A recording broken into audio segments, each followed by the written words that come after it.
안녕하세요. 나비 말씀입니다. 오늘 밤 편안한 마음으로 함께 이야기를 나눠볼까 합니다. 우리가 흔히 알고 있는 불교에 대한 오해, 그 중에서도 가장 큰 오해 하나에 대해 천천히 풀어보려고 해요. 제목에서 보셨듯이 착하게 살면 복을 받는다는 이야기 말이에요. 많은 분들이 이것이 부처님의 가르침이라고 생각하시는데 사실은 조금 다릅니다. 편하게 누워서 눈을 감고 제 목소리에 귀를 기울여 주세요. 우리는 어릴 때부터 이런 말을 들으며 자랐습니다. 착하게 살아야 복을 받는다고요. 나쁜 짓을 하면 벌을 받는다고요. 절에 가서 기도를 하면 소원이 이루어진다고요.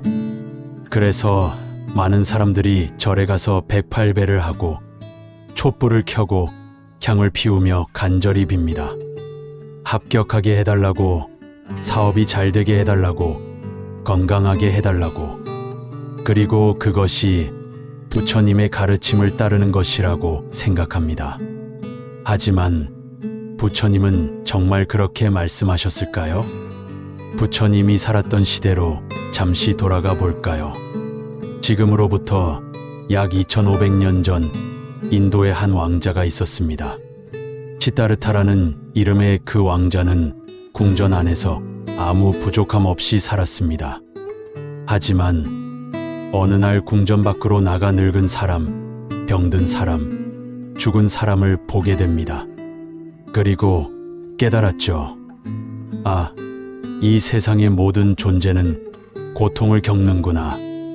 나도, 내가 사랑하는 사람들도 결국 늙고 병들고 죽는구나. 이 고통에서 벗어날 수 있는 방법은 없을까? 그는 궁전을 떠나 수행자가 되었습니다. 6년간의 치열한 수행 끝에 보리수나무 아래에서 그는 깨달음을 얻었습니다.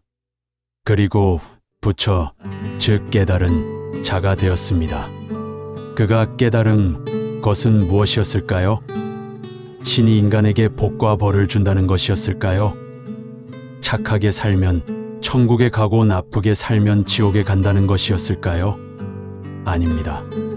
부처님이 깨달은 것은 훨씬 더 깊고 더 근본적인 진리였습니다. 부처님은 이 세상의 모든 것은 인과의 법칙에 따라 일어난다는 것을 보셨습니다. 이것을 연기법이라고 합니다. 모든 것은 원인과 조건이 있어서 생겨나고 그 원인과 조건이 사라지면 함께 사라진다는 거예요. 꽃이 피는 것도, 비가 오는 것도, 우리가 기쁨을 느끼는 것도, 슬픔을 느끼는 것도 모두 원인과 조건 때문입니다. 여기서 중요한 건 이것은 자연의 법칙이지 어떤 신이나 절대자가 관여하는 게 아니라는 겁니다. 그렇다면 우리가 흔히 말하는 업, 카르마는 뭘까요? 업이라는 건 산스크리트어로 카르마라고 하는데 원래 뜻은 그냥 행위, 행동이라는 뜻입니다. 부처님은 우리의 행위, 특히 우리의 의도가 결과를 만들어낸다고 말씀하셨습니다. 좋은 의도로 좋은 행동을 하면 좋은 결과가 따라오고 나쁜 의도로 나쁜 행동을 하면 나쁜 결과가 따라온다는 거죠. 하지만 여기서 주의해야 할 점이 있습니다. 이것은 도덕적 보상 체계가 아닙니다. 누군가가 당신을 지켜보다가 착한 일을 하면 복을 주고 나쁜 일을 하면 벌을 주는 게 아니에요. 예를 들어볼까요? 당신이 화가 나서 누군가에게 소리를 질렀다고 해봅시다. 그 순간 당신의 마음은 어떤가요? 편안한가요? 불편한가요? 당연히 불편하고 괴롭습니다. 심장은 빨리 뛰고 얼굴은 붉어지고 온몸에 긴장이 흐릅니다. 이것이 바로 업의 결과입니다. 즉시 일어나는 결과입니다. 그리고 그 사람과의 관계는 어떻게 될까요? 나빠지겠죠. 그 사람은 당신을 피하게 될 수도 있고 당신도 그 사람을 만나는 게 불편해질 겁니다. 이것도 업의 결과입니다. 신이 벌을 준 게 아니라 당신의 행동이 자연스럽게 만들어낸 결과인 거죠. 반대로 당신이 누군가에게 친절을 베풀었다고 해봅시다. 길을 잃은 사람에게 길을 알려주고 무거운 짐을 든 사람을 도와주고 힘들어하는 사람의 이야기를 들어주었습니다. 그 순간 당신의 마음은 어떤가요? 따뜻하고 편안하고 뿌듯합니다. 이것이 복입니다. 누군가가 나중에 주는 상이 아니라 그 순간 당신의 마음속에서 일어나는 평화와 기쁨이 바로 복인 겁니다. 그리고 그 사람은 당신을 고마워할 것이고 당신과 좋은 관계를 맺게 될 것입니다. 이것도 자연스러운 결과입니다.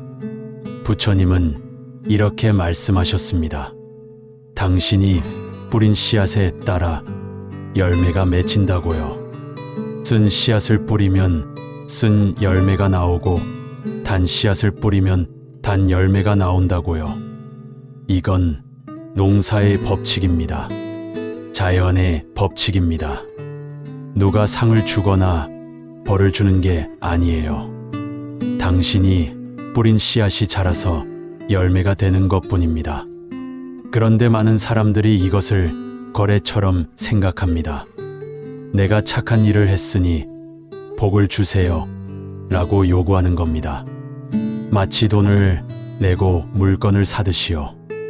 하지만 부처님의 가르침은 그런 게 아닙니다. 부처님은 우리에게 착하게 살라고 하신 게 아니라 지혜롭게 살라고 하셨습니다. 무슨 차이냐고요? 착하게 산다는 건 누군가의 기준에 맞춰 사는 겁니다. 사회가 좋다고 하는 것, 종교가 옳다고 하는 것, 부모님이 바라는 것을 따르는 거죠. 하지만 지혜롭게 산다는 건 스스로 깨어 있는 겁니다. 내가 왜 이렇게 행동하는지, 이 행동이 나와 타인에게 어떤 영향을 미치는지, 내 마음이 지금 어떤 상태인지를 알아차리며 사는 겁니다. 부처님이 강조하신 것은 사성제라는 4가지 진리입니다. 첫째, 삶에는 고통이 있다. 둘째, 고통에는 원인이 있다. 셋째, 고통은 멈출 수 있다. 넷째, 고통을 멈추는 방법이 있다. 이것이 부처님 가르침의 핵심입니다. 여기에 복을 달라는 이야기는 없습니다. 신에게 빌라는 이야기도 없습니다. 그저 고통의 원인을 이해하고 그것을 없애는 방법을 실천하라는 겁니다. 그렇다면 고통의 원인은 뭘까요?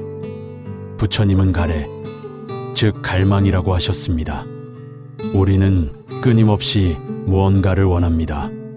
돈을 원하고, 명예를 원하고, 사랑을 원하고, 인정을 원합니다.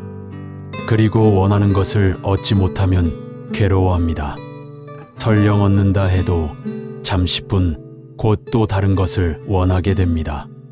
더 많은 돈, 더 높은 명예, 더 큰 사랑. 끝이 없습니다.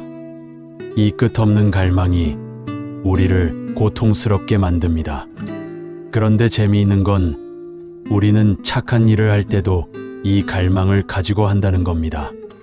복을 받고 싶어서, 천국에 가고 싶어서, 다른 사람에게 인정받고 싶어서 착한 일을 합니다. 이것도 결국 갈망입니다. 무언가를 얻기 위한 행동입니다. 부처님은 이런 행동도 궁극적으로는 고통을 낳는다고 보셨습니다.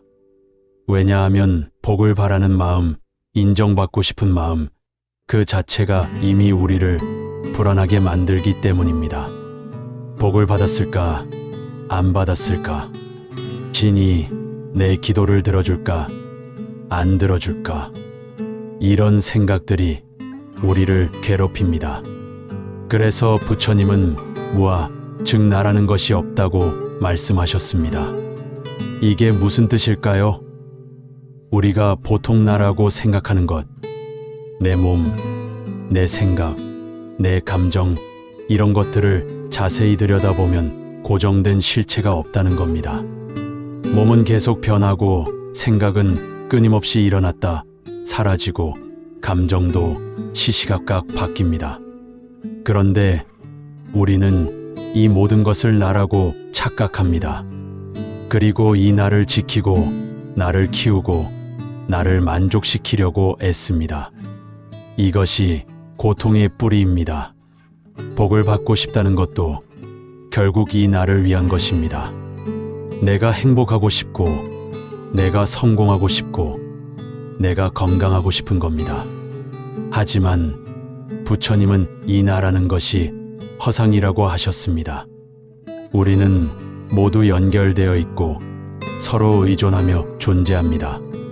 내가 숨쉬는 공기는 나무가 만들어주고 내가 먹는 음식은 농부가 길러주고 내가 입는 옷은 누군가가 만들어준 겁니다. 나 혼자서는 아무것도 할 수 없습니다. 그런데 우리는 나와 남을 구분하고 내 것과 남의 것을 나누고 내 행복만을 추구합니다. 부처님이 가르치신 자비라는 것은 이 구분을 넘어서는 겁니다. 남의 고통을 내 고통처럼 느끼고 남의 기쁨을 내 기쁨처럼 느끼는 거죠. 왜 그래야 할까요? 복을 받기 위해서 아닙니다. 그것이 진실이기 때문입니다. 우리는 실제로 연결되어 있고 남의 고통은 결국 나의 고통이고 남의 행복은 나의 행복입니다. 이것을 깨달을 때 진정한 평화가 옵니다. 명상을 해본 적이 있나요? 부처님이 가르치신 수행법의 핵심은 명상입니다. 가만히 앉아서 호흡을 관찰합니다. 들이쉬고 내쉬는 것을 그냥 지켜봅니다. 그러다 보면 생각이 일어납니다. 온갖 생각들이 떠오릅니다. 어제 있었던 일, 내일 해야 할 일, 걱정, 기대, 후회. 하지만 그 생각들을 쫓아가지 않고 다시 호흡으로 돌아옵니다. 이것을 반복합니다. 이게 뭐가 중요할까요? 명상을 하면서 우리는 중요한 것을 발견합니다. 생각은 그냥 생각일 뿐이라는 것을요. 생각은 저절로 일어났다가 저절로 사라집니다. 내가 만드는 것도 아니고 내가 통제하는 것도 아닙니다. 감정도 마찬가지입니다. 화가 났다가도 잠시 후면 사라지고 기쁨도 일어났다가 사라집니다. 모든 것은 변합니다. 이것을 무상이라고 합니다. 영원한 것은 없다는 거죠. 이것을 깊이 이해하면 집착이 줄어듭니다. 좋은 것에 집착하지 않게 되고 나쁜 것을 피하려고 발버둥 치지 않게 됩니다. 그냥 모든 것이 일어나고 사라지는 것을 바라봅니다. 이렇게 되면 마음이 평화로워집니다. 이것이 바로 해탈 열반입니다. 어떤 특별한 장소에 가는 게 아니라 마음의 평화를 얻는 것입니다. 지금 여기에서요. 그런데 많은 사람들이 불교를 민간 신앙처럼 받아들입니다. 부처님을 신처럼 섬기고 절에 가서 빌고 돈을 내고 복을 바랍니다. 이게 나쁘다는 게 아닙니다. 사람들에게는 위안이 필요하고 희망이 필요합니다. 힘들 때 기댈 곳이 필요합니다. 하지만 이것이 부처님의 본래 가르침은 아니라는 것을 알아야 합니다. 부처님은 자신을 신처럼 섬기지 말라고 하셨습니다. 자신의 말도 맹목적으로 믿지 말고 직접 실천해보고 검증하라고 하셨습니다.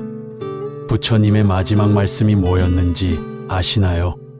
모든 것은 변한다. 게으르지 말고 정진하라. 자신이 죽은 후에 무엇을 믿고 따라야 하는지 묻는 제자들에게 부처님은 이렇게 말씀하셨습니다. 나를 따르지 말고 법을 따르라. 진리를 따르라. 그리고 자신의 등불이 되라고 하셨습니다. 다른 사람이나 신에게 의지하지 말고 스스로 깨어 있으라는 뜻입니다. 현대를 살아가는 우리에게 이 가르침은 어떤 의미일까요? 우리는 너무나 많은 것을 바깥에서 찾습니다. 행복을 돈에서 찾고, 성공에서 찾고, 타인의 인정에서 찾습니다. 그리고 그것을 얻지 못하면 불행하다고 생각합니다. 하지만 부처님은 말씀하셨습니다. 행복은 밖에 있지 않다고요. 행복은 마음의 상태라고요. 탐욕과 분노와 어리석음이 줄어들 때, 자비와 지혜가 자랄 때 우리는 행복합니다. 착하게 산다는 것도 결국 이것입니다. 복을 받기 위해서가 아니라 그렇게 사는 것 자체가 편안하고 행복하기 때문에 그렇게 사는 겁니다. 남에게 친절할 때 내 마음이 따뜻해지고, 정직할 때 내 마음이 맑아지고, 베풀 때 내 마음이 넉넉해집니다. 이것이 복입니다. 미래에 받을 상이 아니라 지금 이 순간의 평화입니다. 물론 쉽지 않습니다. 우리는 평생 나라는 것을 중심으로 살아왔습니다. 내가 손해보지 않으려고, 내가 더 가지려고, 내가 인정받으려고 애써왔습니다. 이런 습관을 바꾸는 건 어렵습니다. 하지만 조금씩 천천히 바꿔갈 수 있습니다. 아침에 일어나서 잠깐 호흡을 관찰하는 것부터 시작할 수 있습니다. 화가 날 때 잠깐 멈추고 내 감정을 바라보는 것부터 시작할 수 있습니다. 누군가에게 친절을 베풀 때 대가를 바라지 않는 연습을 할 수 있습니다. 부처님은 이것을 8정도라고 하셨습니다. 8가지 올바른 길입니다. 올바른 견해, 올바른 사유, 올바른 말, 올바른 행동, 올바른 생활, 올바른 노력, 올바른 마음 챙김, 올바른 집중. 이 모든 것은 지혜와 자비로 가는 길입니다. 복을 받기 위한 조건이 아니라 평화롭게 살기 위한 방법입니다. 오늘날 많은 사람들이 마음의 병을 앓고 있습니다. 우울증, 불안장애, 번아웃. 왜 그럴까요? 너무 많은 것을 바라고, 너무 많은 것을 가지려 하고, 자신을 너무 많이 몰아붙이기 때문입니다. 그리고 역설적이게도 더 많이 가질수록 더 불행해집니다. 왜냐하면 충분하지 않다는 느낌, 더 필요하다는 느낌이 끝이 없기 때문입니다. 부처님은 이것을 2500년 전에 이미 꿰뚫어 보셨습니다. 탐욕은 끝이 없고 채워도 채워지지 않는다고요. 그렇다면 우리는 아무것도 원하지 말아야 할까요? 아무것도 하지 말고 그냥 가만히 있어야 할까요? 아닙니다. 부처님은 무기력을 가르치신 게 아닙니다. 열정을 가지고 살되 집착하지 말라는 겁니다. 최선을 다하되 결과에 연연하지 말라는 겁니다. 일을 하되 일에 휘둘리지 말라는 겁니다. 사랑하되 소유하려 하지 말라는 겁니다. 이게 무슨 뜻일까요? 예를 들어 당신이 정원을 가꾼다고 해봅시다. 씨앗을 뿌리고 물을 주고 잡초를 뽑습니다. 열심히 돌봅니다. 하지만 결과는 당신이 통제할 수 없습니다. 날씨가 어떨지, 벌레가 올지, 씨앗이 잘 자랄지 이런 것들은 당신의 힘으로 어쩔 수 없습니다. 당신이 할 수 있는 건 최선을 다해 돌보는 것뿐입니다. 그리고 결과를 받아들이는 겁니다. 잘 자라면 기쁘고 잘 안 자라도 괜찮습니다. 다시 배우고 다시 시도하면 됩니다. 이것이 집착하지 않는 태도입니다. 우리 삶도 마찬가지입니다. 우리는 최선을 다할 수 있지만 결과를 완전히 통제할 수는 없습니다. 시험 결과, 취업 여부, 사업의 성패, 관계의 지속 여부, 이 모든 것은 수많은 조건에 달려 있습니다. 우리가 통제할 수 없는 조건들이요. 그런데 우리는 결과를 통제하려고 애씁니다. 그리고 원하는 결과가 나오지 않으면 좌절하고 분노합니다. 이것이 고통입니다. 부처님은 우리에게 과정에 집중하라고 하셨습니다. 지금 이 순간에 집중하라고요. 미래의 복을 바라지 말고 과거를 후회하지 말고 지금 여기에서 할 수 있는 최선을 다하라고요. 그리고 그 과정에서 깨어 있으라고요. 내가 지금 무엇을 하고 있는지, 내 마음이 어떤지, 내 행동이 나와 타인에게 어떤 영향을 미치는지를 알아차리라고요. 이렇게 살 때 우리는 자유로워집니다. 복을 바라는 마음에서 자유로워지고, 결과에 집착하는 마음에서 자유로워지고, 타인의 평가에서 자유로워집니다. 그리고 진정으로 지금 이 순간을 살 수 있게 됩니다. 과거에도 미래에도 아닌 바로 지금을요. 부처님은 이것을 정념 또는 마음 챙김이라고 하셨습니다. 깨어있는 것, 알아차리는 것입니다. 요즘 마음 챙김 명상이나 마인드풀니스가 유행하고 있죠. 스트레스를 줄이고 집중력을 높인다고 합니다. 맞습니다. 하지만 부처님의 마음 챙김은 단순히 스트레스 관리 기법이 아닙니다. 그것은 삶을 대하는 완전히 다른 방식입니다. 매 순간 깨어있고, 매 순간 선택하고, 매 순간 자유로운 것입니다. 우리는 대부분 자동 조종 모드로 살아갑니다. 습관대로, 패턴대로 생각 없이 반응하며 살아갑니다. 누가 나를 비난하면 자동으로 화가 나고, 칭찬하면 자동으로 기분이 좋아집니다. 돈을 보면 자동으로 갖고 싶어지고, 맛있는 음식을 보면 자동으로 먹고 싶어집니다. 우리는 자극과 반응 사이에 공간이 없습니다. 자극이 오면 즉시 반응합니다. 이것이 자동 조종입니다. 하지만 마음 챙김을 연습하면 그 사이에 공간이 생깁니다. 자극과 반응 사이에 작은 틈이 생기는 거죠. 그 틈에서 우리는 선택할 수 있습니다. 화를 낼 것인가, 평화를 유지할 것인가, 탐욕을 따를 것인가, 절제할 것인가. 이 선택의 순간, 이 자유의 순간이 바로 깨어있음입니다. 그리고 이것이 쌓이면 우리의 삶이 완전히 바뀝니다. 착하게 살면 복을 받는다는 생각은 우리를 수동적으로 만듭니다. 복을 주는 누군가를 기다리게 만듭니다.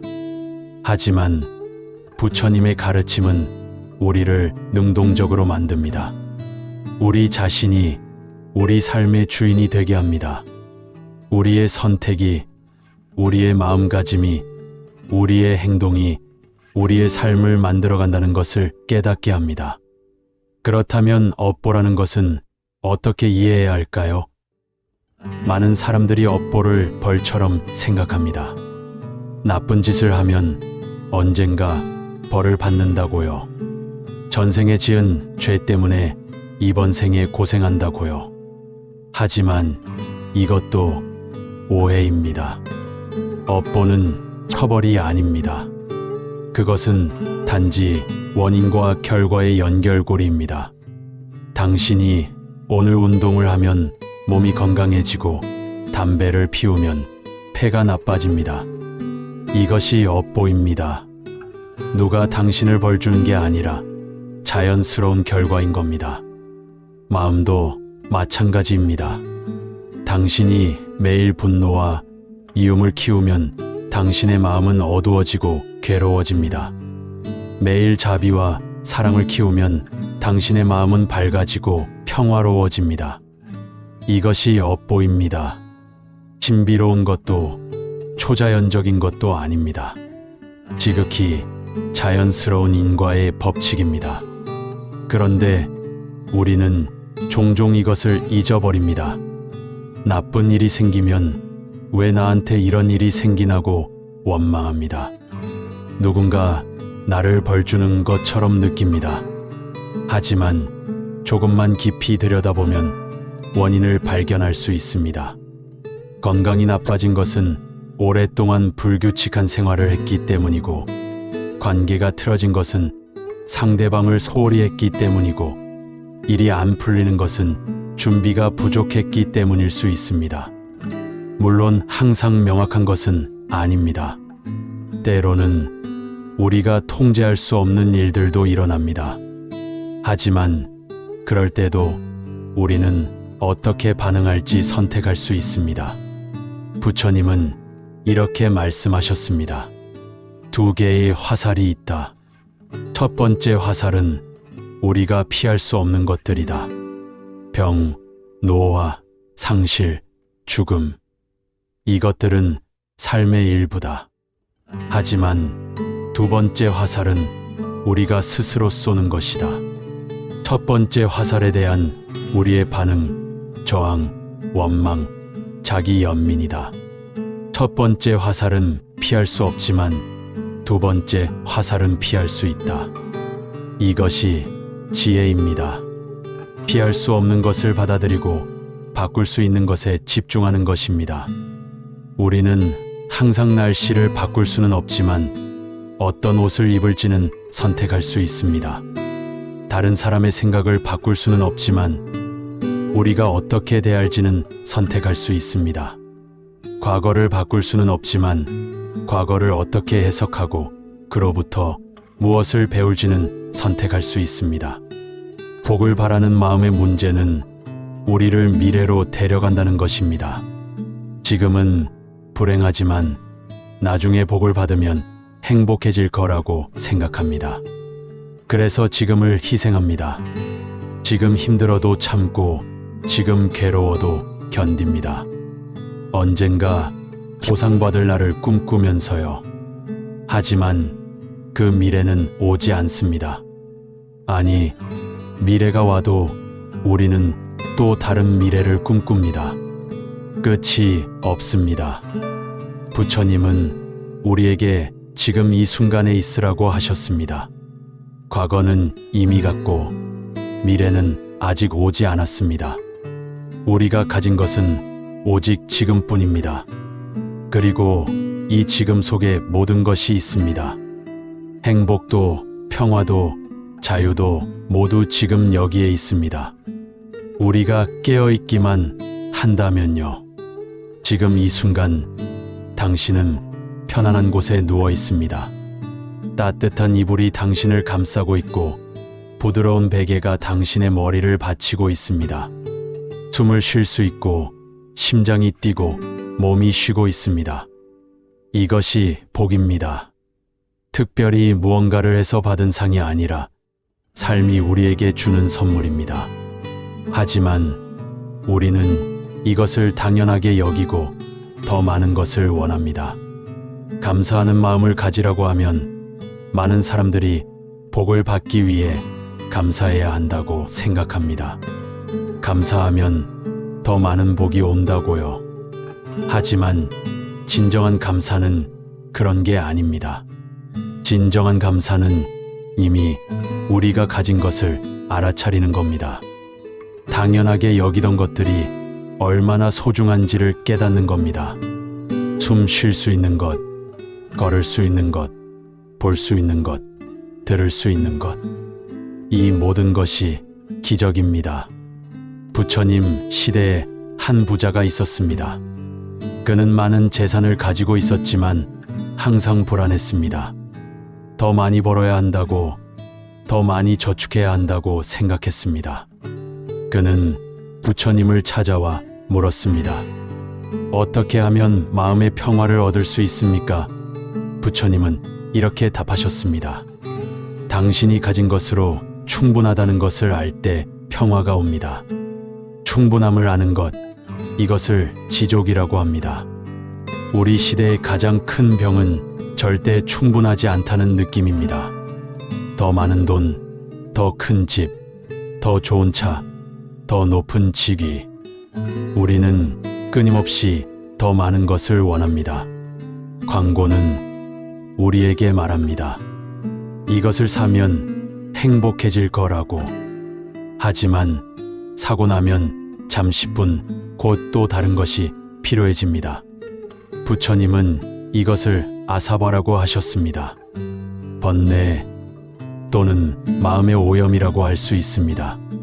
탐욕, 분노, 어리석음이 우리 마음을 오염시킵니다. 그리고 우리는 이 오염된 마음으로 세상을 봅니다. 그래서 모든 것이 부족해 보이고, 모든 것이 이협적으로 보이고, 모든 것이 나를 행복하게 해주지 못하는 것처럼 보입니다. 마음을 정화한다는 것은 이 번뇌를 씻어내는 것입니다. 어떻게 씻어낼까요? 마음 챙김과 명상을 통해서입니다. 가만히 앉아 자신의 마음을 관찰합니다. 탐욕이 일어나는 것을 봅니다.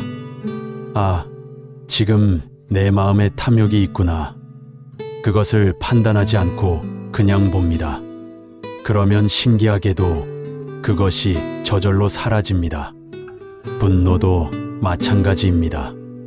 아, 지금 화가 나는구나. 그것을 알아차리면 화가 조금씩 가라앉습니다. 이것이 수행입니다. 특별한 신비 체험을 하는 게 아니라 그냥 자신의 마음을 있는 그대로 보는 겁니다. 그리고 점차 마음이 맑아집니다. 맑은 마음으로 세상을 보면 세상이 다르게 보입니다. 같은 상황이라도 다르게 느껴집니다. 전에는 불만스러웠던 것이 괜찮아 보이고, 전에는 부족해 보였던 것이 충분해 보입니다. 이것이 진짜 복입니다. 외부 상황이 바뀌는 게 아니라 우리의 관점이, 우리의 마음가짐이 바뀌는 겁니다. 그리고 이것이야말로 진정한 변화입니다. 왜냐하면 외부 상황은 항상 변하고 우리가 통제할 수 없기 때문입니다. 하지만 우리의 마음은 우리가 훈련할 수 있고 가꿀 수 있습니다. 부처님은 이렇게 말씀하셨습니다. 마음이 모든 것의 주인이다. 마음이 앞서고 마음이 지배한다. 오염된 마음으로 말하거나 행동하면 고통이 따라온다. 마치 수레바퀴가 소의 발자국을 따르듯이 맑은 마음으로 말하거나 행동하면 행복이 따라온다. 마치 그림자가 형체를 따르듯이. 보세요. 여기에도 복을 달라는 이야기는 없습니다. 그저 마음을 맑게 하라는 겁니다. 그러면 행복이 자연스럽게 따라온다는 거죠. 마치 해가 뜨면 빛이 오듯이, 꽃이 피면 향기가 나듯이 맑은 마음에서는 행복이 흘러나옵니다. 억지로 만드는 게 아니라 자연스럽게 일어나는 겁니다. 그렇다면 우리는 어떻게 살아야 할까요? 부처님은 중도를 말씀하셨습니다. 극단으로 치우치지 않는 길입니다. 너무 엄격한 금욕도 아니고 너무 방종한 쾌락도 아닌 균형 잡힌 길입니다. 몸을 학대하지도 않고 지나치게 탐닉하지도 않습니다. 마음을 너무 긴장시키지도 않고 너무 느슨하게 하지도 않습니다. 이것은 일상생활에도 적용됩니다. 일을 열심히 하되 일중독이 되지 않고 쉬되 게으르지 않습니다. 먹을 것을 즐기되 탐식하지 않고 절제하되 자신을 학대하지 않습니다. 돈을 벌되 탐욕스럽지 않고 베풀되 자신을 희생하지 않습니다. 모든 것에 균형이 있습니다. 현대인들은 종종 극단으로 치닫습니다. 일할 때는 미친 듯이 일하고, 놀 때는 과하게 놀고, 먹을 때는 과식하고, 다이어트 할 때는 굶습니다. 이런 극단은 우리를 지치게 만들고 결국 균형을 잃게 만듭니다. 부처님의 중도는 우리에게 지속 가능한 삶의 방식을 제시합니다. 또한 부처님은 8정도에서 올바른 생활을 말씀하셨습니다. 이것은 생계를 꾸려가는 방식에 관한 것입니다. 남에게 해를 끼치지 않는 방식으로 살아가는 것입니다. 거짓말로 돈을 벌지 않고, 남을 속여서 이득을 취하지 않고, 생명을 해치지 않는 일을 하는 것입니다. 이것이 올바른 생활입니다. 하지만 이것도 복을 받기 위해서가 아닙니다. 그렇게 사는 것이 옳기 때문에 그렇게 사는 것이 우리의 마음을 편안하게 하기 때문에 그렇게 사는 겁니다. 남을 속이면 내 마음이 불편합니다. 거짓말을 하면 그것을 들키지 않을까 불안합니다. 이것이 바로 즉각적인 업의 결과입니다. 반대로 정직하게 살면 떳떳합니다. 공정하게 일하면 마음이 편안합니다. 이것이 복입니다. 미래에 받을 상이 아니라 지금 여기의 평화입니다. 이것을 이해하면 우리는 도덕을 외부의 규칙으로 보지 않게 됩니다. 도덕은 우리 자신을 위한 것입니다. 우리의 마음을 지키기 위한 것입니다. 부처님의 가르침에는 죄와 벌이라는 개념이 없습니다. 대신 건강과 질병이라는 개념이 있습니다. 탐욕, 분노, 어리석음은 죄가 아니라 마음의 병입니다. 그리고 부처님은 의사처럼 그 병을 진단하고 치료법을 제시하셨습니다. 우리를 심판하러 오신 게 아니라 치유하러 오신 겁니다. 이것은 우리에게 희망을 줍니다. 우리가 아무리 잘못을 저질렀어도 아무리 고통스러워도 치유될 수 있다는 희망입니다. 영원한 저주나 벌은 없습니다. 모든 것은 변할 수 있습니다. 마음도 변할 수 있습니다. 오늘 탐욕스러웠던 사람이 내일은 관대해질 수 있고, 오늘 화를 냈던 사람이 내일은 평화로울 수 있습니다. 이것이 무상의 가르침이 주는 또 다른 선물입니다. 나쁜 것도 영원하지 않지만 좋은 것도 영원하지 않습니다. 그래서 우리는 좋은 것에 집착하지 않고 나쁜 것에 절망하지 않습니다. 모든 것은 흘러갑니다. 강물처럼, 구름처럼, 계절처럼 흘러갑니다. 지금 이 순간에도 당신의 몸속에서는 수많은 변화가 일어나고 있습니다. 세포가 죽고 새로 생겨나고 혈액이 흐르고 신경이 신호를 전달하고 있습니다. 당신의 생각도 끊임없이 변하고 있습니다. 한 생각이 일어났다가 사라지고 또 다른 생각이 일어납니다. 감정도 파도처럼 일렁입니다. 모든 것이 움직이고 변하고 흐릅니다. 이 흐름에 저항하지 않고 함께 흘러가는 것, 이것이 부처님의 가르침입니다. 강물에 저항하면 지치고 힘듭니다. 하지만 강물과 함께 흐르면 편안하고 자연스럽습니다. 삶도 마찬가지입니다. 변화에 저항하지 않고 받아들이면 훨씬 평화롭습니다. 물론 쉽지 않습니다.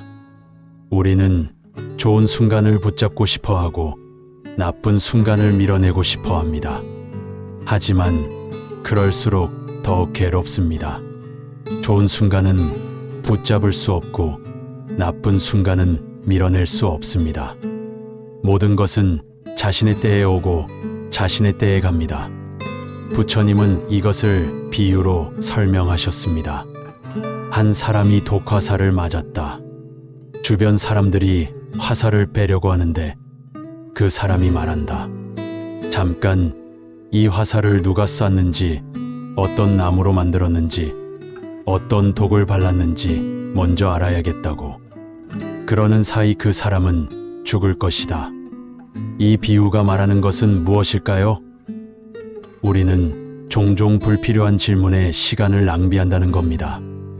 왜 나한테 이런 일이 생겼을까? 전생에 내가 무슨 죄를 지었을까? 신은 왜 나를 이렇게 만들었을까? 이런 질문들은 지금 당장의 고통을 해결하는 데 도움이 되지 않습니다.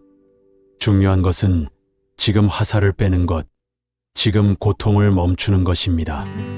부처님의 가르침은 지극히 실용적입니다. 고통이 있다. 고통의 원인이 있다. 고통을 멈출 수 있다. 그 방법이 있다. 이것이 전부입니다. 형이상학적인 질문, 신학적인 질문에 답하려 하지 않으셨습니다. 왜냐하면 그것들은 우리의 고통을 해결하지 못하기 때문입니다. 그래서 누군가 부처님께 물었습니다. 세상은 영원한가요? 아니면 유한한가요? 영혼은 몸과 같은가요? 다른가요? 부처님은 답하지 않으셨습니다. 대신 이렇게 말씀하셨습니다. 그것이 당신의 고통을 덜어주나요? 그것이 당신을 평화롭게 만드나요? 아니라면 그런 질문은 쓸모가 없습니다. 이것이 불교의 특징입니다. 믿음보다는 실천을, 교리보다는 경험을, 이론보다는 결과를 중시합니다. 부처님은 우리에게 맹목적으로 믿으라고 하지 않으셨습니다. 직접 해보고 그 결과를 보고 스스로 판단하라고 하셨습니다. 나의 말을 금을 시험하듯 시험해보라. 금세공사가 금을 자르고 문지르고 녹여서 진짜 금인지 확인하듯이 내 가르침도 그렇게 검증하라.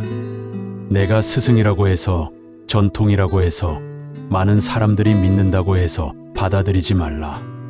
스스로 경험해보고 그것이 정말 고통을 줄이고 평화를 가져오는지 확인한 후에 받아들여라. 이 얼마나 자유로운 가르침입니까? 이 얼마나 지혜로운 태도입니까? 부처님은 우리를 노예로 만들려 하지 않으셨습니다. 우리를 자유롭게 하려 하셨습니다. 맹목적인 믿음에서 자유롭게, 불필요한 의식에서 자유롭게, 타인의 권위에서 자유롭게 만들려 하셨습니다. 그래서 착하게 살면 복을 받는다는 생각은 부처님의 가르침이 아닙니다. 그것은 우리를 또 다른 욕망에, 또 다른 집착에 묶어두기 때문입니다. 복을 바라는 욕망, 인정받고 싶은 욕망, 보상받고 싶은 욕망, 이 모든 것이 우리를 자유롭지 못하게 만듭니다. 부처님이 말씀하신 것은 이것입니다. 지혜롭게 살아라. 깨어 있어라. 자비로워라. 그러면 당신은 이미 자유롭다. 이미 평화롭다. 이미 행복하다. 미래에 받을 복을 기다릴 필요가 없다. 지금 이 순간이 바로 복이다. 당신이 지금 편안하게 누워있는 것, 이것이 복입니다. 숨을 쉴 수 있는 것, 이것이 복입니다. 이 이야기를 들을 수 있는 것, 이것이 복입니다. 삶이 우리에게 주는 모든 순간, 모든 경험이 복입니다. 우리가 그것을 알아차리기만 한다면요. 그러니 오늘 밤 잠들기 전에 잠시 멈추어 보세요. 당신이 가진 것들을 떠올려 보세요. 당신을 사랑하는 사람들, 당신이 누릴 수 있는 것들, 당신이 경험할 수 있는 것들. 그리고 감사해 보세요.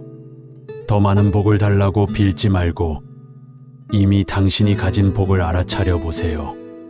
그리고 내일 눈을 뜰 때 새로운 하루가 시작되는 것에 감사해 보세요. 또 다른 기회, 또 다른 순간이 주어진 것에 감사해 보세요. 그리고 오늘 하루를 깨어있게 살아보세요. 자동 조종이 아니라 의식적으로, 습관이 아니라 선택으로, 반응이 아니라 반응으로 살아보세요. 그렇게 하루하루를 살다 보면 어느새 당신의 삶이 변해 있을 겁니다. 외부 상황이 크게 달라지지 않았어도 당신의 마음이, 당신의 태도가, 당신의 관점이 변해 있을 겁니다. 그리고 그것이야말로 진정한 변화입니다. 진정한 복입니다. 부처님은 이렇게 말씀하셨습니다. 수천 개의 촛불을 하나의 촛불로 켤 수 있다. 그렇다고 그 촛불의 생명이 짧아지는 것은 아니다. 행복은 나눔으로써 줄어들지 않는다. 복도 마찬가지입니다. 복은 받는 것이 아니라 이미 우리 안에 있는 것, 그리고 나눌 수 있는 것입니다. 당신이 누군가에게 미소를 지을 때 당신도 행복하고 상대방도 행복합니다.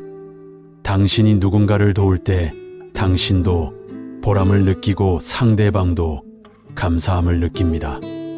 이것이 복입니다. 주고받는 거래가 아니라 자연스럽게 흐르는 강물처럼 서로를 적시고 채우는 것입니다. 부처님의 가르침은 결국 사랑의 가르침입니다. 하지만 조건 없는 사랑, 대가 없는 사랑입니다. 복을 받기 위한 사랑이 아니라 사랑 자체가 목적인 사랑입니다. 자비가 그렇습니다. 모든 존재가 행복하기를 바라는 마음, 모든 존재가 고통에서 벗어나기를 바라는 마음, 이것이 자비입니다. 그리고 이 자비는 나와 남을 구분하지 않습니다. 내가 행복하기를 바라듯이 남도 행복하기를 바랍니다. 내가 고통받지 않기를 바라듯이 남도 고통받지 않기를 바랍니다. 이것이 평등한 사랑입니다. 차별 없는 사랑입니다. 이런 사랑으로 살 때 우리는 진정으로 자유롭습니다. 복을 바라는 마음에서 자유롭고, 인정받고 싶은 욕구에서 자유롭고, 두려움에서 자유롭습니다. 왜냐하면 우리는 이미 충분하기 때문입니다. 이미 완전하기 때문입니다. 이미 부처이기 때문입니다. 네, 부처님은 모든 존재가 부처라고 말씀하셨습니다. 모든 존재 안에 깨달음의 씨앗이 있다고 하셨습니다. 우리는 단지 그것을 잊고 있을 뿐입니다. 먼지가 쌓인 거울처럼 우리의 본성이 번뇌에 가려져 있을 뿐입니다. 하지만 먼지를 닦아내면 거울은 다시 빛납니다. 번뇌를 닦아내면 우리의 본래의 모습이 드러납니다. 그 본래의 모습은 무엇일까요? 맑고 평화롭고 자비로운 마음입니다. 집착도 없고 두려움도 없고 미움도 없는 마음입니다. 이것이 우리의 본성입니다. 하지만 우리는 이것을 잊고 나라는 환상에 사로잡혀 끊임없이 무언가를 추구하며 살아갑니다. 부처님은 우리에게 깨어나라고 하셨습니다. 잠에서 깨어나듯, 꿈에서 깨어나듯 이 환상에서 깨어나라고 하셨습니다. 그리고 진실을 보라고 하셨습니다. 모든 것은 변하고 모든 것은 연결되어 있고 모든 것은 본래 공하다는 진실을요. 공하다는 것은 아무것도 없다는 뜻이 아닙니다. 고정된 실체가 없다는 뜻입니다. 모든 것은 조건에 따라 존재하고 조건이 바뀌면 변합니다. 꽃을 생각해 보세요. 꽃은 씨앗에서 왔고 씨앗은 또 다른 꽃에서 왔습니다. 꽃이 피려면 흙이 필요하고 물이 필요하고 햇빛이 필요하고 공기가 필요합니다. 그러니 꽃 안에는 흙도 있고 물도 있고 햇빛도 있고 공기도 있습니다. 꽃이 어디서 시작되고 어디서 끝나는지 구분할 수 없습니다. 모든 것이 서로 연결되어 있습니다. 우리도 마찬가지입니다. 나라는 것이 어디서 시작되고 어디서 끝나는지 명확하지 않습니다. 내 몸을 이루는 원소들은 음식에서 왔고 음식은 대지에서 왔습니다. 내 생각은 내가 만든 것이 아니라 내가 듣고 보고 배운 것들의 조합입니다. 내 감정도 수많은 조건들이 만나서 일어나는 것입니다. 그러니 진정으로 나라고 할 수 있는 것이 무엇일까요? 독립적이고 고정되어 있고 변하지 않는 나가 어디 있을까요? 자세히 들여다보면 찾을 수 없습니다. 그래서 무아입니다. 나라는 것이 없다는 것이 아니라 우리가 생각하는 그런 고정된 나는 없다는 겁니다. 이것을 깨달으면 큰 자유가 찾아옵니다. 왜냐하면 지킬 나가 없다면 상처받을 나도 없기 때문입니다. 누군가 나를 비난해도 그것은 단지 소리일 뿐입니다. 내가 그것을 나에 대한 공격으로 받아들이지 않는다면 상처받지 않습니다. 누군가 나를 칭찬해도 그것은 단지 소리일 뿐입니다. 내가 그것에 집착하지 않는다면 교만해지지 않습니다. 이것이 평정심입니다. 어떤 상황에서도 흔들리지 않는 마음입니다. 좋은 일이 생겨도 들뜨지 않고 나쁜 일이 생겨도 절망하지 않습니다. 모든 것은 변한다는 것을, 모든 것은 조건에 따른다는 것을 알기 때문입니다. 이것이 지혜입니다. 하지만 평정심이 무감각을 뜻하는 것은 아닙니다. 오히려 더 깊이 느낄 수 있게 됩니다. 집착이 없기 때문에 있는 그대로를 볼 수 있고, 두려움이 없기 때문에 완전히 경험할 수 있습니다. 기쁨은 더 순수하게 느껴지고 슬픔도 더 깊이 느껴집니다. 하지만 그것들에 휘둘리지 않습니다. 파도를 보되 파도에 휩쓸리지 않는 것처럼요. 부처님은 이것을 배를 타고 강을 건너는 것에 비유하셨습니다. 강을 건너기 위해 배가 필요합니다. 하지만 강을 다 건넌 후에도 배를 짊어지고 다닐 필요는 없습니다. 내려놓으면 됩니다. 가르침도 마찬가지입니다. 깨달음에 이르기 위한 도구일 뿐입니다. 깨달음을 얻은 후에는 가르침조차 내려놓아야 합니다. 이것은 모든 집착을 내려놓으라는 뜻입니다. 좋은 것에 대한 집착도, 나쁜 것에 대한 거부도, 심지어 가르침에 대한 집착도 내려놓으라는 겁니다. 완전히 자유로워지라는 겁니다. 아무것도 붙잡지 않고 아무것도 밀어내지 않고 그냥 흐르라는 겁니다. 이렇게 산다는 것은 어떤 느낌일까요? 아침에 눈을 떴을 때 오늘 무엇을 얻어야 한다는 부담이 없습니다. 무엇을 성취해야 한다는 압박도 없습니다. 그냥 오늘 하루가 펼쳐지는 것을 지켜봅니다. 무슨 일이 일어나든 그것을 있는 그대로 받아들입니다. 저항하지 않고 집착하지 않고 그냥 함께 춤을 춥니다. 일을 할 때도 마찬가지입니다. 최선을 다하되 결과에 집착하지 않습니다. 과정을 즐깁니다. 지금 이 순간 내가 하고 있는 일에 완전히 몰입합니다. 과거도 미래도 없이 오직 지금만 있습니다. 이것이 삼매입니다. 완전한 집중, 완전한 현존입니다. 사람을 만날 때도 달라집니다. 상대방에게서 무언가를 얻으려 하지 않습니다. 상대방이 나를 어떻게 생각할지 걱정하지 않습니다. 그냥 지금 이 순간 이 사람과 함께 있습니다. 완전히 귀를 기울이고 완전히 열려 있습니다. 이것이 진정한 만남입니다. 먹을 때도 다릅니다. 음식의 맛을 진정으로 느낍니다. 한 입 한 입을 음미합니다. 이 음식이 어디서 왔는지, 얼마나 많은 사람들의 수고가 들어갔는지를 생각합니다.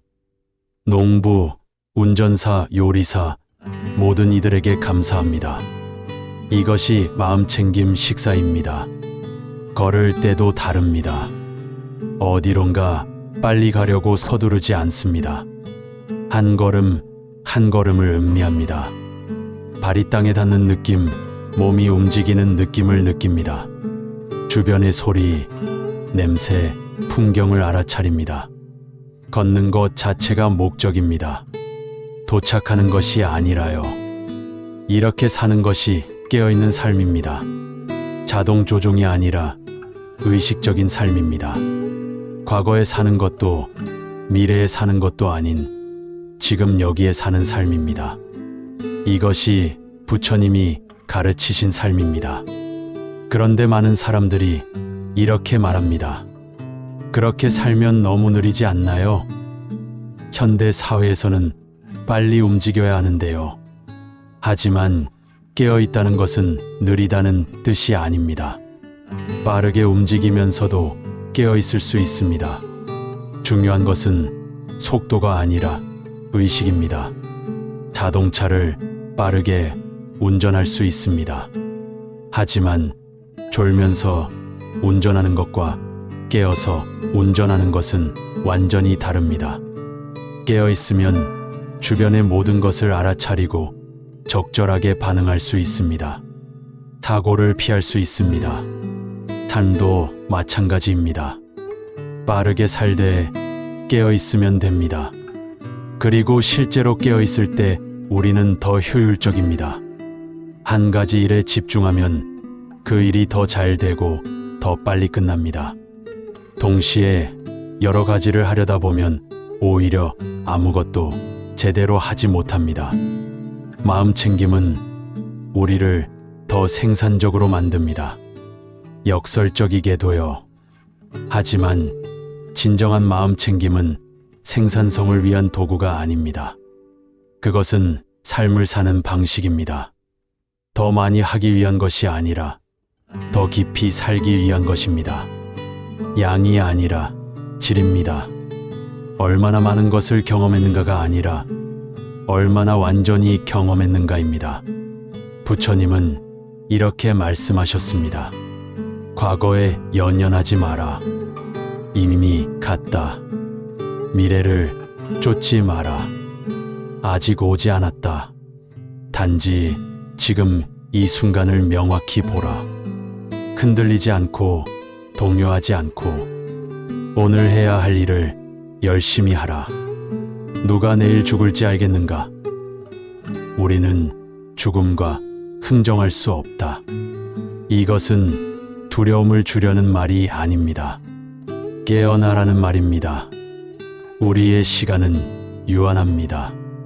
그러니 낭비하지 말라는 겁니다. 불필요한 걱정에 쓸데없는 후회에 끝없는 욕망의 시간을 낭비하지 말라는 겁니다. 지금 이 순간을 살라는 겁니다. 죽음을 생각하는 것은 불교 수행의 중요한 부분입니다.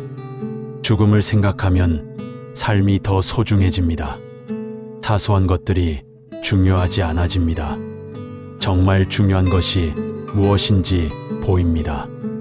누군가와 다투고 있다면, 이것이 내 마지막 날이라면 이렇게 시간을 쓰고 싶은가 하고 물어보세요. 무언가에 집착하고 있다면 죽을 때 이것을 가져갈 수 있는가 하고 물어보세요. 죽음 앞에서 우리는 평등합니다. 부자도 가난한 자도 권력자도 약자도 모두 죽습니다. 아무것도 가져갈 수 없습니다. 돈도 명예도 지위도 소유물도 다 남겨두고 갑니다. 가져갈 수 있는 것은 오직 우리의 업, 우리의 마음 상태뿐입니다.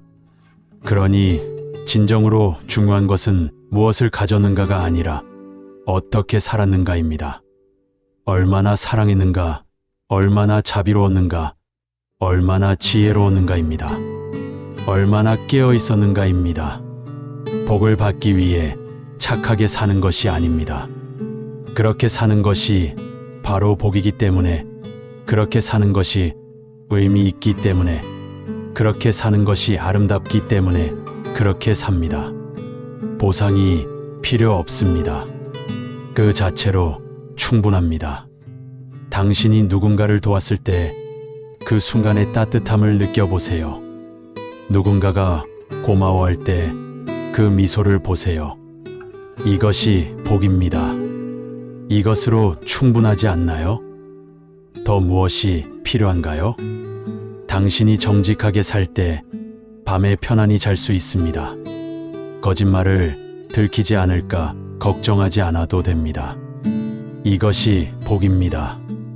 당신이 절제하며 살 때 건강을 유지할 수 있습니다. 탐욕의 노예가 되지 않습니다. 이것이 복입니다. 모든 덕목은 그 자체로 보상입니다. 외부에서 오는 보상이 필요 없습니다. 인내심을 가지면 마음이 평화롭고, 관대하면 마음이 넉넉하고, 겸손하면 배울 것이 많고, 감사하면 행복합니다. 이 모든 것이 즉각적인 복입니다. 부처님은 원인과 결과가 분리되어 있지 않다고 하셨습니다. 좋은 행동 자체가 좋은 결과입니다. 나쁜 행동 자체가 나쁜 결과입니다. 시간차가 없습니다. 미래에 받을 보상이나 벌이 아니라 지금 여기의 경험입니다. 물론 우리의 행동은 미래에도 영향을 미칩니다. 오늘 심은 씨앗은 내일 싹을 틔웁니다. 하지만 그것을 바라고 심는 것이 아니라 심는 것 자체가 의미 있기 때문에 심는 겁니다. 좋은 씨앗을 심는 것 자체가 기쁨입니다. 이것이 무소유의 진정한 의미입니다. 많은 사람들이 무소유를 아무것도 갖지 않는 것으로 생각합니다. 하지만 그게 아닙니다. 무소유는 소유에 집착하지 않는 것입니다. 가질 수 있지만 집착하지 않습니다. 없어도 괜찮고 있어도 괜찮습니다. 마음이 자유롭습니다. 부처님도 아무것도 갖지 않으신 것은 아닙니다.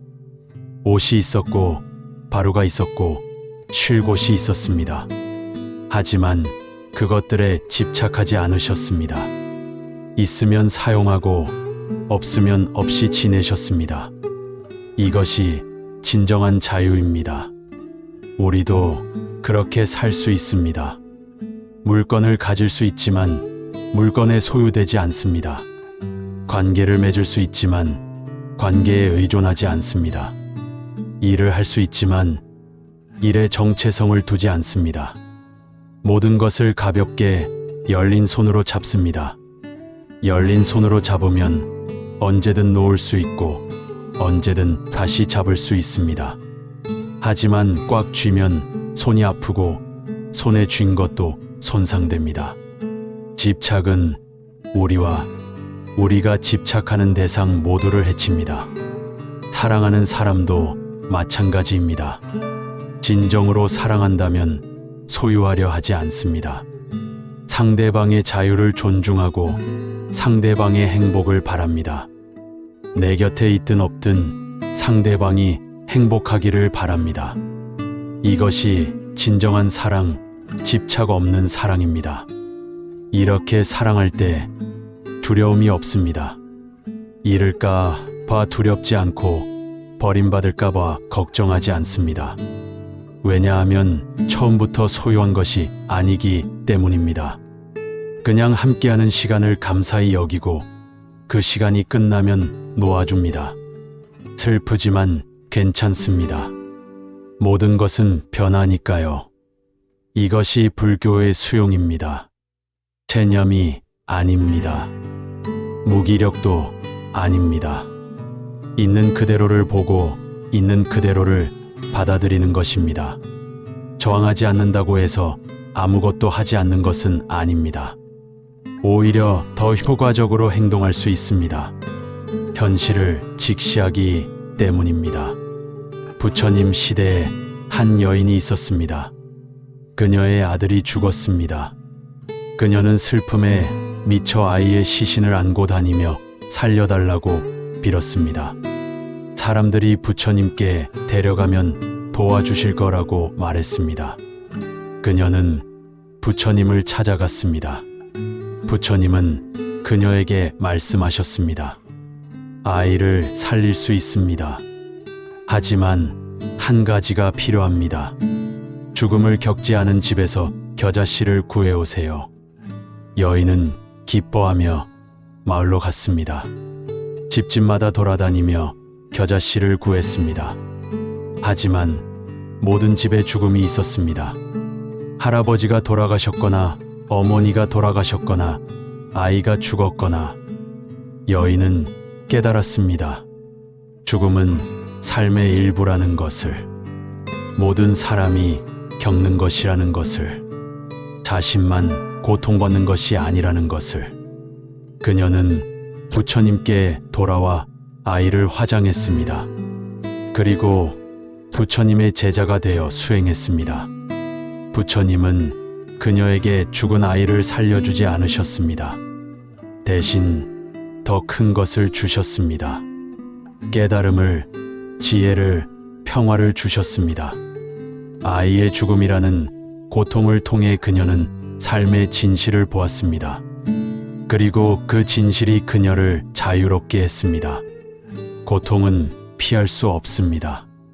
하지만 고통을 통해 배울 수 있습니다. 고통은 우리의 스승입니다. 우리에게 무상을 가르치고 무아를 가르치고 연민을 가르칩니다. 우리가 고통받을 때 다른 사람의 고통을 이해할 수 있습니다. 우리가 상실을 경험할 때 집착의 무의미함을 깨닫습니다. 그래서 부처님은 고통을 부정하지 않으셨습니다. 고통이 있다고 솔직히 말씀하셨습니다. 하지만 고통에 머물지 말라고, 고통을 이해하라고, 고통을 넘어서라고 하셨습니다. 고통은 출발점입니다. 끝이 아닙니다. 많은 종교가 고통을 벌로 봅니다. 죄의 결과로 봅니다. 하지만 불교는 다릅니다. 고통은 벌이 아닙니다. 고통은 배움의 기회입니다. 깨달음으로 가는 문입니다. 부처님 자신도 고통을 보고 출가하셨습니다. 고통이 없었다면 깨달음도 없었을 것입니다. 그러니 당신이 지금 고통받고 있다면 그것을 벌로 생각하지 마세요. 전생의 업보라고 자책하지 마세요. 그냥 고통을 바라보세요. 이 고통이 무엇을 가르치려 하는지 들어보세요.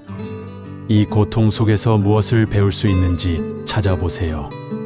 그리고 이 고통이 당신만의 것이 아님을 기억하세요. 지금 이 순간에도 수많은 사람들이 고통받고 있습니다. 질병으로, 상실로, 외로움으로, 두려움으로. 우리는 고통 속에서 연결되어 있습니다. 이것을 깨달을 때 자비가 생깁니다. 자비는 동정이 아닙니다. 불쌍히 여기는 것이 아닙니다. 자비는 함께 느끼는 것입니다. 타인의 고통을 내 고통처럼 느끼는 것입니다. 그리고 그 고통을 덜어주고 싶어 하는 것입니다. 대가 없이, 조건 없이 자연스럽게요. 이런 자비를 가지고 살 때 복을 바랄 필요가 없습니다. 이미 복 속에 살고 있기 때문입니다. 사랑 속에, 연결 속에, 의미 속에 살고 있기 때문입니다. 외롭지 않고 두렵지 않고 공허하지 않습니다. 충만합니다. 지금 이 순간에도 당신의 심장은 뛰고 있습니다. 하루에 10만 번 정도 뜁니다. 당신이 자고 있을 때도, 일하고 있을 때도, 쉬고 있을 때도 계속 뜁니다. 당신이 신경 쓰지 않아도 알아서 뜁니다. 이것이 기적이 아니고 무엇일까요? 이것이 복이 아니고 무엇일까요? 당신의 몸은 지금 이 순간에도 수많은 일을 하고 있습니다. 음식을 소화하고, 혈액을 순환시키고, 상처를 치유하고, 병균과 싸우고 있습니다. 당신이 아무것도 하지 않아도 당신의 몸은 당신을 위해 일하고 있습니다. 이것을 당연하게 여기지 마세요. 이것은 선물입니다. 당신이 사랑하는 사람들을 생각해 보세요. 가족, 친구, 동료. 그들도 모두 기적입니다. 수십억 명의 사람 중에서 당신과 만났습니다. 무수한 우연과 선택이 쌓여서 지금의 관계가 되었습니다. 이것도 복입니다. 당연한 게 아닙니다. 부처님은 우리에게 감사하라고 하셨습니다. 하지만 복을 받기 위해 감사하는 것이 아닙니다. 이미 받은 것을 알아차리기 위해 감사하는 것입니다. 눈을 뜨고 보면 우리 주변에는 복이 가득합니다. 우리가 보지 못할 뿐입니다. 그러니 오늘 밤 잠들기 전에 감사할 것 3가지를 떠올려 보세요. 아주 작은 것이라도 괜찮습니다.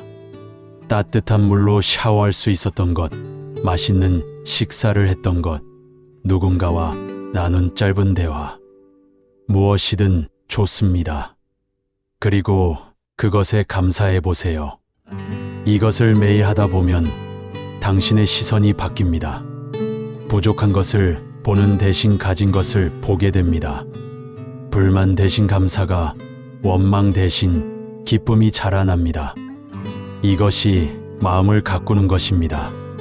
정원을 가꾸듯이 매일 조금씩 마음을 돌봅니다. 부처님은 이것을 비반하라고 하셨습니다. 마음 수양 또는 명상 수행이라고 할 수 있습니다. 단순히 가만히 앉아 있는 것이 아니라 적극적으로 마음을 훈련하는 것입니다. 좋은 것을 키우고 나쁜 것을 줄입니다. 마치 정원사가 꽃을 키우고 잡초를 뽑듯이요. 탐욕이라는 잡초가 자라나면 알아차리고 뽑아냅니다. 분노라는 가시가 돋아나면 알아차리고 제거합니다. 대신 자비라는 꽃을 심고 지혜라는 나무를 키웁니다. 인내라는 열매를 맺게 하고 평화라는 향기를 피워냅니다. 이것이 수행입니다. 이 수행은 특별한 장소에서만 하는 것이 아닙니다. 절에 가야만 할 수 있는 것이 아닙니다. 일상 속에서 지금 여기에서 할 수 있습니다. 설거지를 하면서, 걸으면서, 일하면서, 대화하면서 할 수 있습니다. 항상 깨어있고, 항상 알아차리고, 항상 선택하는 것입니다. 화가 날 때 잠깐 멈춰서 숨을 쉽니다. 3번만 깊이 숨을 쉬어보세요. 그 짧은 시간 동안 화가 조금 가라앉습니다. 그러면 반응하는 대신 대응할 수 있습니다. 자동적으로 소리를 지르는 대신 차분하게 말할 수 있습니다. 이것이 수행입니다. 누군가가 당신을 칭찬할 때 기뻐하되 교만해지지 않습니다. 아, 지금 내 마음에 자만심이 생기는구나 하고 알아차립니다. 그리고 겸손하게 받아들입니다. 이것도 수행입니다. 무언가를 갖고 싶을 때 잠깐 멈춥니다. 이것이 정말 필요한가? 이것이 나를 행복하게 할까? 잠시뿐일까? 오래 갈까? 이렇게 물어보는 것, 이것이 수행입니다. 매 순간이 수행의 기회입니다. 삶 자체가 수행장입니다. 우리는 절에 들어갈 필요가 없습니다. 이미 수행장 안에 있습니다. 다만 그것을 알아차리고 의식적으로 살면 됩니다. 부처님의 제자 중에 주리판타카라는 사람이 있었습니다. 그는 매우 둔했습니다. 간단한 개송도 외우지 못했습니다. 다른 제자들은 그를 비웃었습니다. 하지만 부처님은 그에게 특별한 수행법을 가르쳐 주셨습니다. 빗자루로 마당을 쓸면서 먼지를 없앤다, 때를 없앤다고 반복하라고 하셨습니다. 주리판타카는 매일 마당을 쓸면서 이 말을 되뇌었습니다. 처음에는 그냥 말일 뿐이었습니다. 하지만 계속하다 보니 깨달았습니다. 마당의 먼지만이 아니라 마음의 먼지를 없애는 것이구나. 탐욕이라는 때, 분노라는 때, 어리석음이라는 때를 없애는 것이구나. 그는 이 단순한 수행을 통해 깨달음을 얻었습니다. 이 이야기가 우리에게 주는 교훈은 무엇일까요? 수행은 복잡하지 않다는 것입니다. 거창한 것이 필요 없습니다. 단순한 것을 반복하면서 깊이 이해하면 됩니다. 마당을 쓰는 것도 수행이 될 수 있고, 설거지도 수행이 될 수 있고, 숨 쉬는 것도 수행이 될 수 있습니다. 중요한 것은 무엇을 하느냐가 아니라 어떻게 하느냐입니다. 깨어있게 하는가, 의식적으로 하는가, 마음을 담아 하는가입니다. 같은 일이라도 이렇게 하면 수행이 되고, 무심코 하면 그냥 일일 뿐입니다. 부처님은 또 이렇게 말씀하셨습니다. 물방울이 모여 항아리를 채운다. 한 번에 큰 변화가 일어나지 않습니다. 작은 노력이 쌓여서 큰 변화가 됩니다. 오늘 한 번 화를 참는 것, 한 번 친절을 베푸는 것, 한 번 감사하는 것. 이런 작은 것들이 모여서 우리를 변화시킵니다. 인내심을 가지세요. 조급해하지 마세요. 꽃이 피는 데는 시간이 걸립니다. 씨앗을 심었다고 내일 당장 꽃이 피지 않습니다. 물을 주고 햇빛을 쬐게 하고 기다려야 합니다. 마음도 마찬가지입니다. 매일 조금씩 가꾸다 보면 어느새 변해 있습니다. 그리고 완벽을 추구하지 마세요. 부처님조차 우리에게 완벽하라고 하지 않으셨습니다. 다만 나아가라고 하셨습니다. 계속 노력하라고 하셨습니다. 넘어지면 다시 일어나고 실수하면 다시 시작하면 됩니다. 중요한 것은 포기하지 않는 것입니다. 때로는 후퇴하는 것처럼 느껴질 수도 있습니다. 어제는 평화로웠는데 오늘은 화가 납니다. 지난주에는 감사했는데 이번 주는 불만스럽습니다. 이것은 정상입니다. 수행은 직선으로 나아가지 않습니다. 파도처럼 오르고 내립니다. 하지만 전체적으로는 앞으로 나아갑니다. 그리고 자신에게 자비롭게 대하세요. 스스로를 너무 몰아붙이지 마세요. 실수했다고 자책하지 마세요. 부처님은 우리에게 자비를 가르치셨는데 그 자비는 자신에게도 향해야 합니다. 자신을 사랑하지 못하는 사람이 어떻게 남을 진정으로 사랑할 수 있겠습니까? 자기 자비는 나약함이 아닙니다. 자기 방종도 아닙니다. 오히려 힘입니다. 자신을 있는 그대로 받아들이는 힘입니다. 완벽하지 않아도 괜찮다고, 여전히 배우고 있다고, 그래도 충분히 가치 있다고 말해주는 것입니다. 부처님 당시에 한 여인이 있었습니다. 그녀는 자신이 추하다고 생각했습니다. 너무 부끄러워서 사람들을 피했습니다. 부처님을 뵙고 싶었지만 자신의 모습을 보이기가 두려웠습니다. 그래서 밤에 몰래 찾아갔습니다.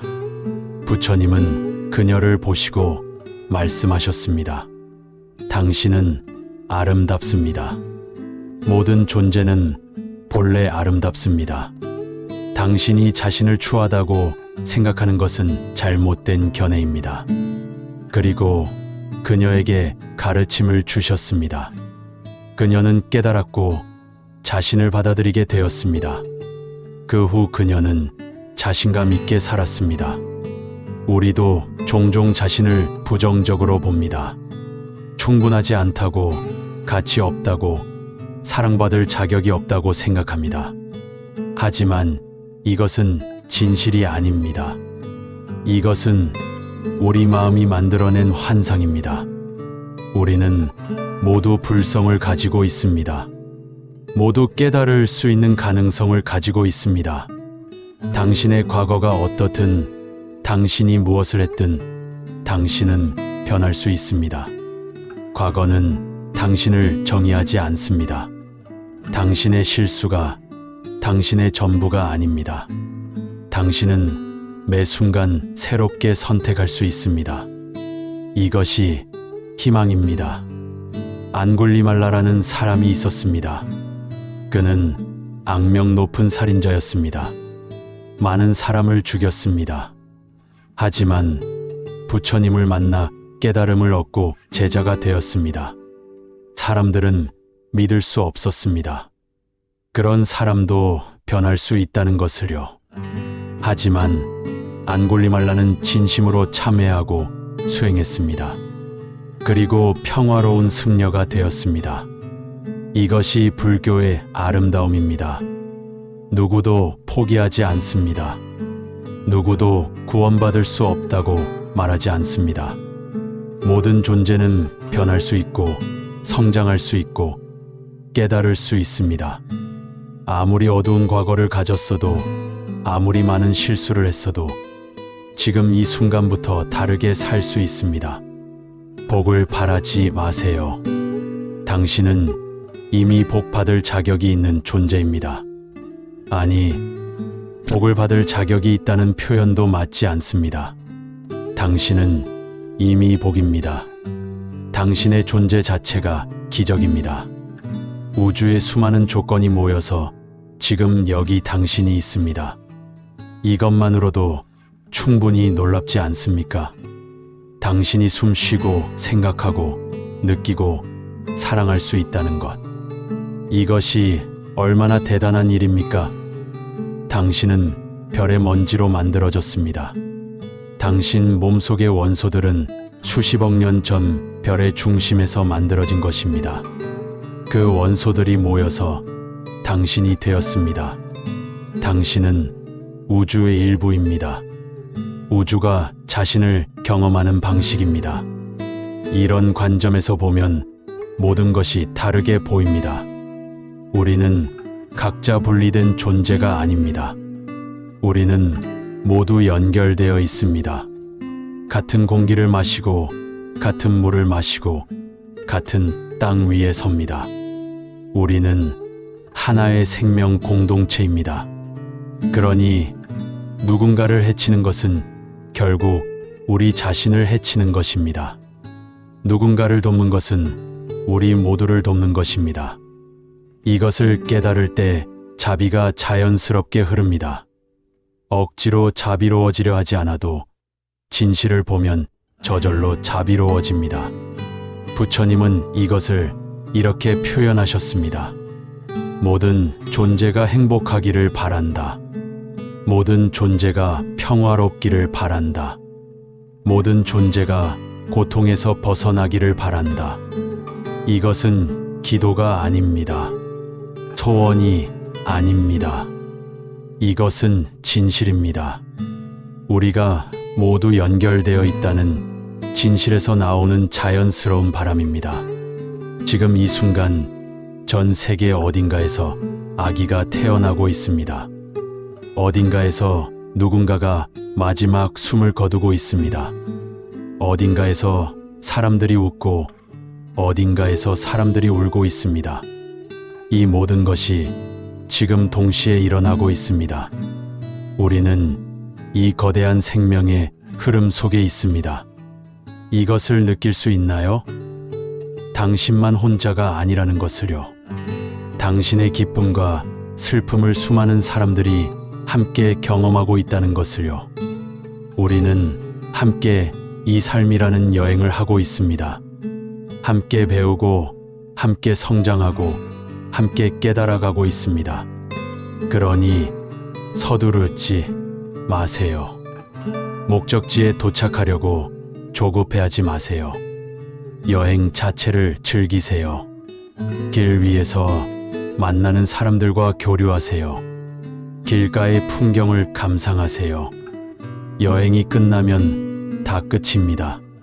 지금 이 순간이 전부입니다. 부처님도 깨달음을 얻은 후 45년간 여행하며 가르치셨습니다. 한 곳에 머물지 않으셨습니다. 계속 걸으시고 만나시고 가르치셨습니다. 80세에 돌아가실 때까지요. 마지막 순간까지 수행하고 가르치셨습니다. 삶 전체가 수행이었습니다. 우리도 그렇게 살 수 있습니다. 깨달음을 언젠가 미래에 얻을 것으로 생각하지 말고 지금 이 순간을 깨달음의 순간으로 만들 수 있습니다. 매 순간 깨어있고 매 순간 사랑하고 매 순간 자유로울 수 있습니다. 복은 미래에 받을 상이 아닙니다. 복은 지금 여기에 깨어있음입니다. 지금 이 순간의 평화입니다. 지금 느끼는 감사입니다. 지금 나누는 사랑입니다. 모든 것이 지금입니다. 그러니 착하게 살아야 복을 받는다고 생각하지 마세요. 지혜롭게 사세요. 자비롭게 사세요. 깨어있게 사세요. 그러면 당신은 이미 복 속에 살고 있는 것입니다. 이미 행복한 것입니다. 이미 자유로운 것입니다. 밤이 깊어가고 있습니다. 당신의 몸은 편안하게 쉬고 있습니다. 호흡은 느리고 고르게 흐르고 있습니다. 마음은 차분해지고 있습니다. 이 평화를 느껴보세요. 이것이 바로 부처님이 말씀하신 것입니다. 평화는 멀리 있지 않습니다. 지금 여기에 있습니다. 내일 아침 눈을 뜰 때 이 평화를 기억하세요. 하루를 시작하기 전에 잠깐 멈춰서 숨을 쉬세요. 그리고 자신에게 물어보세요. 오늘 나는 어떻게 살고 싶은가? 오늘 나는 무엇을 소중히 하고 싶은가? 오늘 나는 어떤 사람이 되고 싶은가? 복을 바라는 대신 이렇게 물어보세요. 그리고 그것을 실천하세요. 하루를 의식적으로 깨어있게 사랑으로 살아보세요. 그것만으로도 충분합니다. 그것이 바로 불교의 가르침입니다. 그것이 바로 부처님이 보여주신 길입니다. 이제 편안히 잠드세요. 오늘 하루 최선을 다했습니다. 완벽하지 않아도 괜찮습니다. 내일은 또 다른 날입니다. 또 다른 기회입니다. 숨을 천천히 들이쉬고 내쉬세요. 몸의 긴장을 풀어주세요. 마음의 걱정을 내려놓으세요. 당신은 사랑받을 자격이 있습니다. 행복할 자격이 있습니다. 평화로울 자격이 있습니다. 복을 바라지 않아도 당신은 이미 축복받은 존재입니다. 이것을 기억하세요. 부처님의 마지막 말씀을 떠올리며 오늘 밤을 마무리하겠습니다. 모든 것은 변한다. 게으르지 말고 정진하라.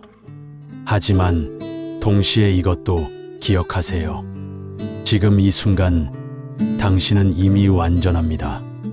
이미 충분합니다.